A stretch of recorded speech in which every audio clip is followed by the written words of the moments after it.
Hello everyone. In today's tutorial, we will show you how to add animations to your Shopify store. Animations can make your website more engaging, improve user experience, and give your store a modern, professional look.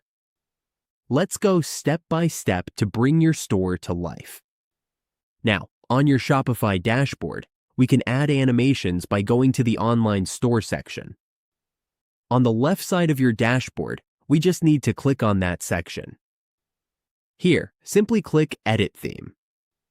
Next, in the upper left part, click on Theme Settings, which looks like a gear button.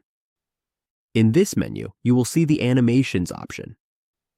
Now, you can add animations such as page transition animations, product card to page transitions, and add to cart animations. To enable these features, just turn this option on so the animations will be active on your store. Once you're finished, click Save. And that's how you add animations to your store. With just a few tweaks, we can make your site more interactive and visually appealing.